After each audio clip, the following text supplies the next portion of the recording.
Bueno, tengo el gusto, una vez más, de, perdonar la expresión, presentar al impresentable. Ahí está, ese soy yo. Santiago Arellano, gran amigo, fuimos cultivados, gracias a Dios, en el espíritu de los ejercicios espirituales de San Ignacio de Loyola, de la devoción al Sagrado Corazón de Jesús. Lo que sí tengo que empezar es como empezamos los adoradores, ¿no? Alabado sea el Santísimo Sacramento. La verdad es que estoy emocionado, no solo porque me hayáis invitado, me llevo un recuerdo tremendo, de un instante. El detalle que habéis tenido con don Ángel, sus palabras. Es que me ha parecido que era la ejemplificación de lo que es una vida de adorador. Aquí en la parte final, cuando estaba recibiendo la placa, me ha parecido que era un premio a años y años y años puesto a los pies de nuestro Señor, haciendo cuentas o simplemente invocándole en sus turnos y en cada mañana, en sus misas y en sus oraciones. Algo que tengo muy claro, y es la adoración nocturna tendrá asegurado su futuro cuanto más se vincule a su fundador, cuanto más y mejor conozca lo que es el espíritu de don Luis de Trelles. La adoración nocturna pasa por recuperar el espíritu con que impregnó la institución su fundador. Que no me cansaré de repetirlo, leed a don Luis. Leed a don Luis. Es necesario que leamos sus actas, o cuando leíamos o leemos las actas que otros levantaban, pero fieles al espíritu del fundador. Me estoy refiriendo a los 22 tomos de la lámpara del santuario, la primera mitad del 22, porque en julio muere, pues luego ya viene otra etapa digna de que la tengamos también muy en cuenta. El tomo y medio que hay, el 22 desde julio y el 23, vale la pena que lo volvamos a escuchar. Don Antonio de Sánchez Santillana tiene 6 artículos desde julio a los primeros años del siguiente tomo, del 23, que es una delicia leerlo. Su título es La adoración nocturna. En uno de sus números, don Antonio va a hablar del silencio, como la manera de encontrarse con el Señor y encontrar remedio a todos los males que estamos padeciendo. Porque ¿qué tenemos que hacer los demás? Impregnarnos del espíritu de don Luis para que don Luis dé frutos, porque es el carisma que recibió. Enamorarnos de la Eucaristía. Mira, os he de confesar que me ha causado un gozo enorme, la publicación otra vez de la lámpara del santuario, con las formas y medios que la nueva tecnología nos posibilitan. Estoy convencido, por lo poco que ya he podido ver, que aspira a dar continuidad al fuego eucarístico que quemaba, no son metáforas ni hipérboles, que quemaba a don Luis de Trelles. Este es el fin de mis palabras hoy. Por eso elegí como título el lema que aparece al pie del grabado que preside la portada de todas las lámparas del santuario. Es muy sugestiva la imagen de un peregrino joven, con la capa de Santiago, postrado ante el Santísimo Sacramento. El Santísimo, expuesto el copón encima del altar, no es una custodia, ya os habéis fijado, es el copón. Y encima de la cabeza del joven que adora, la lámpara del santuario. Encima de la cabeza del adorador, en vertical, está la lámpara del santuario. Él postrado, con la cabeza inclinada, apoyado en el reclinatorio, en medio Jesús. ¿Y qué es lo que nos está diciendo? Don Luis quiere que el adorador sea una lamparilla viva, que a todo el mundo le diga, en la iglesia y fuera de la iglesia, Dios está aquí. Esa es la lámpara. Dios está aquí. Pues porque en el santuario está el Señor de la historia, el que es Alfa y Omega. Pero tomémoslo no como metáfora, como verdad.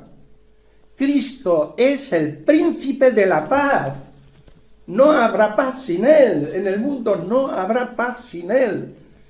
Y este es el que se ha quedado entre nosotros escondido en un pedacito de pan.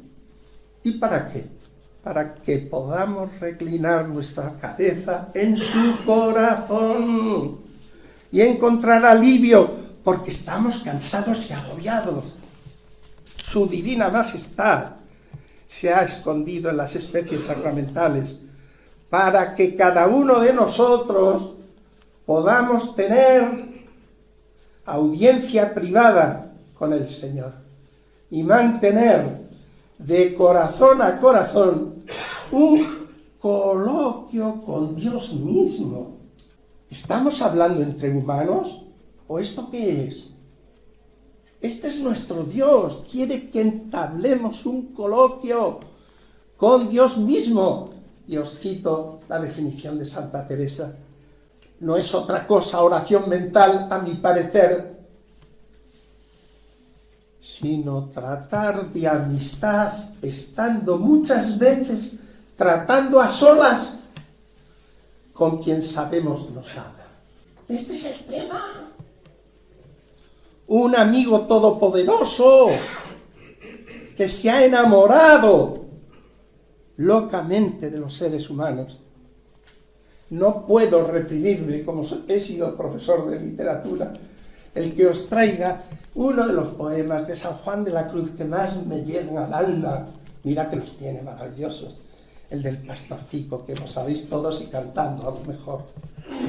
Esta es la síntesis de mi fe. Esta es la síntesis de la encarnación y de la redención. Un pastorcico solo está penando, ajeno de placer y de contento.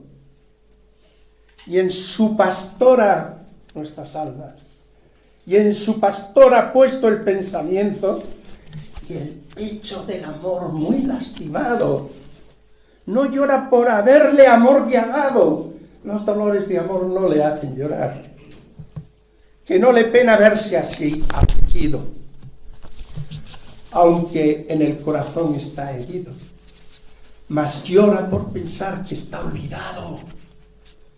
Que solo de pensar que está olvidado de su bella pastora, con gran pena se deja maltratar en tierra ajena.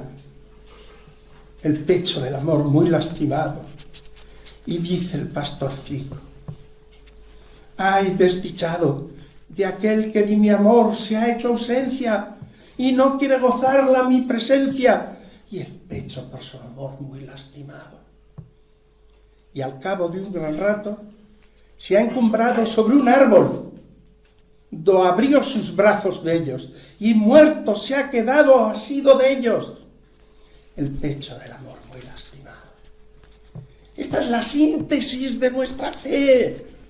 Un pastorcico se ha enamorado de nosotros, ingratos, y no le duele, sino el olvido, la ausencia. ¿Y qué creéis que es la adoración?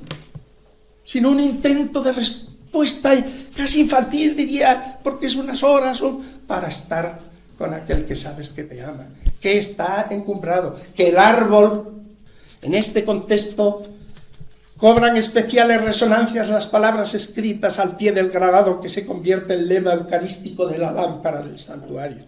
Y en síntesis del ideal de un adorador de Jesús sacramentado, según lo soñaba, lo proclamaba y lo vivía don Luis.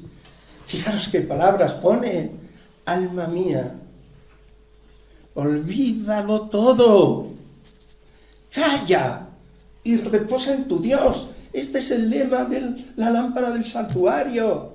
Y añade 3 palabras en latín que dicen fuge, fuse, tace, quieste, que vienen a decir lo mismo que he puesto en el lema castellano. Mirad, mirad, la adoración nocturna no es una antiguaya. No se trata de algo bonito propio de otros tiempos, pero que en esta modernidad paganizante y avasalladora no tiene lugar. No, digo, de ninguna manera. La adoración nocturna, como agrupación de seglares, nace para poner remedio a los grandes males espirituales que están devastando Europa antes del siglo XIX, pero sobre todo a partir del siglo XIX, y que se prolongan hasta nuestros días. No ha cambiado la revolución política anticristiana, la aspiración de eliminar a Cristo de la vida política y social, de que ninguna nación pueda identificarse con el versículo bienaventurado el pueblo cuyo Dios es el Señor. No nos lo tienen que contar, porque hemos sido testigos, como lo estamos siendo, en un proceso creciente de eliminar a Dios del corazón de nuestros hijos, alejar la religión como impropio de una generación autónoma y libre, que todo lo puede conseguir por sus manos sin contar para nada con el cielo. Se nos va a olvidar que la adoración nocturna de seglares apareció por primera vez en Roma en 1809 para suplicar a Dios la liberación del Papa Pío VII, prisionero de Napoleón. ¿Y qué ocurrió? Que cuando en 1814, después de la batalla de Waterloo, su santidad volvió a Roma, atribuyó el suceso a dos cosas: a su devoción a María Auxiliadora, y él, Pío VII, estableció la fiesta de María Auxiliadora, pero escribió un documento de agradecimiento al grupito de adoradores que mediante sus súplicas nocturnas atribuyó que había sido escuchadas por Dios y le habían traído la liberación. ¿Y qué ocurrió en Francia? La adoración nocturna nace en 1848, lo sabéis.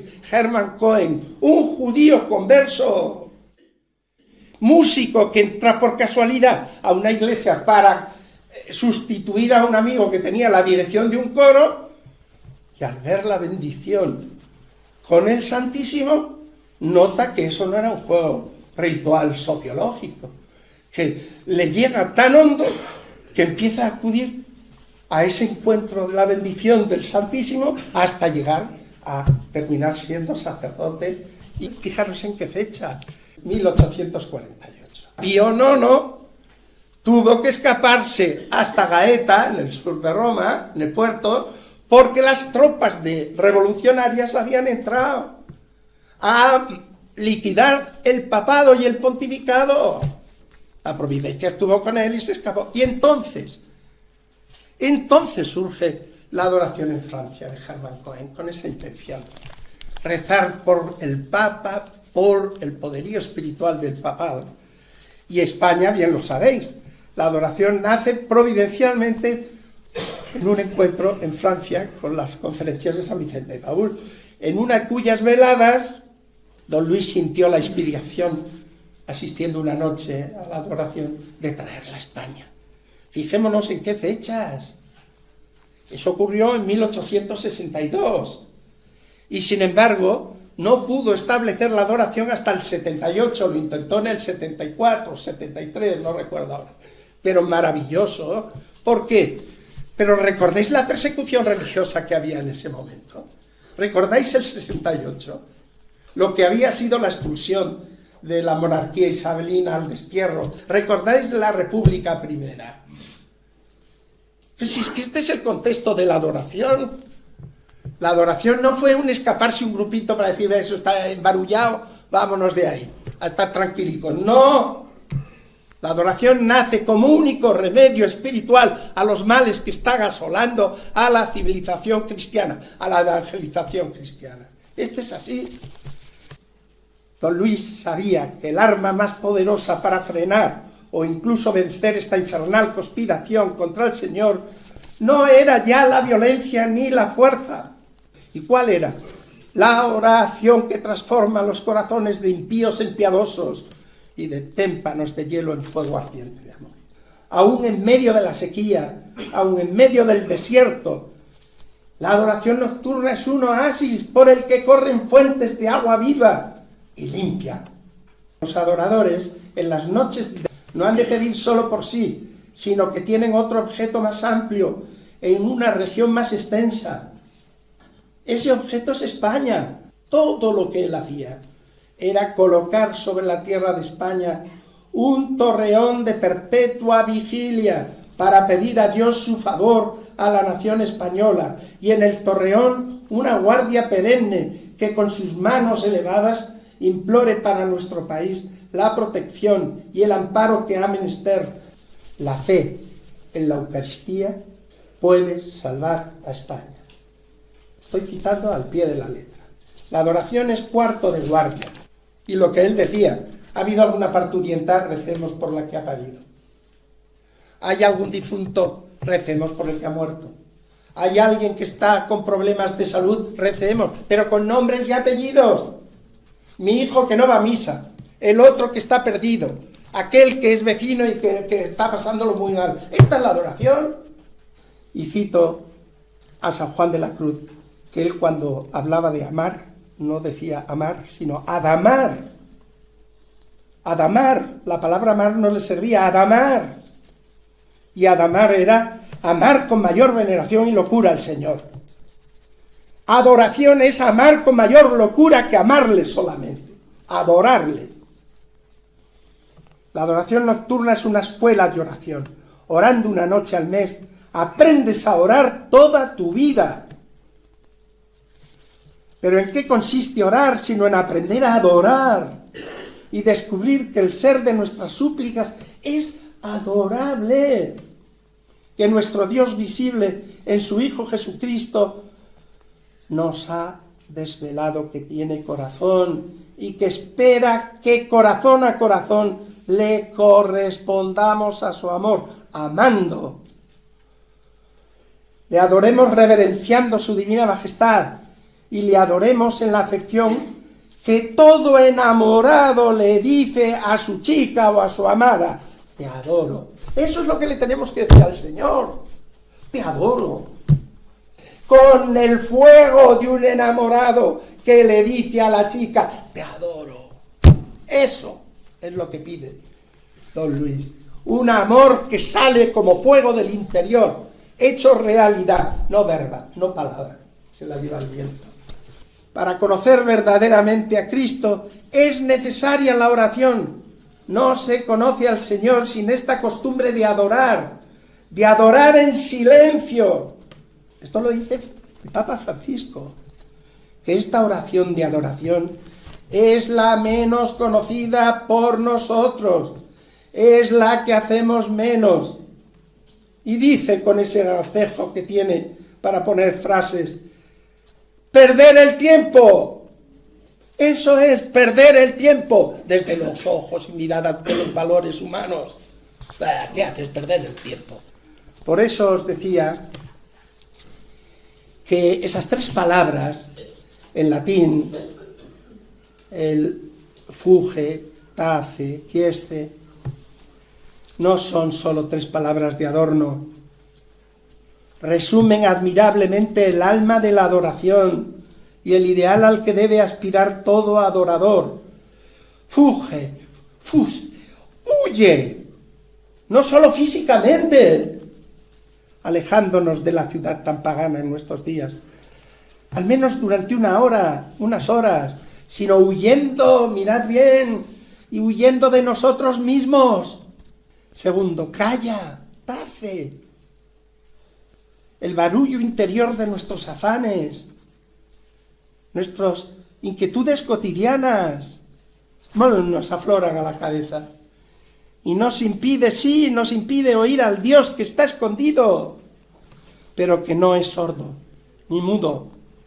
Es que no lo cantamos los adoradores en nuestro himno tan querido Adorote Devote. No decimos Adorote Devote latens deitas, Dios oculto, que subis figuris vere latitas, todas estas figuras son ocultamiento. Y a te contemplans, porque cuando te miro, todo me engaña. Todo un déficit. La vista, el tacto, el gusto. Todo en ti se engaña. Pero el oído, pero solo al oído podemos escuchar y creer. Esto es... Calla, escúchale al Señor. Guarda silencio para oírle. Todo lo demás es barullo. Y finalmente, ¿qué es? Descansa. Es la consecuencia del abandonarse en Dios, del solo Dios basta, tan sublimemente expresado por San Juan de la Cruz. Lo que aspiraba don Luis es a expresar este sentimiento. La última copla de la noche oscura de San Juan de la Cruz. Quedéme y olvidéme. El rostro recliné sobre el amado. Cesó todo. Y dejéme, dejando mis cuidados entre las azucenas olvidados. Él fue un místico. Es decir, místico significa, esto es lo que significa, enamorado de Dios. Eso es lo que significa, enamorados de Dios. Es en el silencio de la adoración nocturna, y dice, un místico oasis en el desierto de la vida, en el que se recrea con la perfección y carismas del amado. A pasos de gigante marcharía la regeneración de las naciones y de toda cultura y de todo progreso. Y lo que les está aconsejando es que vayan a la adoración nocturna. No está mal, ¿no? Carta del presidente, señores parlamentarios, ¿quieren solucionar el problema? Vengan el próximo martes a la adoración. Eso es lo que está diciendo él. Y voy a terminar, no sería yo si no lo hago, recitándoos un poema de don Luis, que menos, ¿no? Don Luis de Trelles.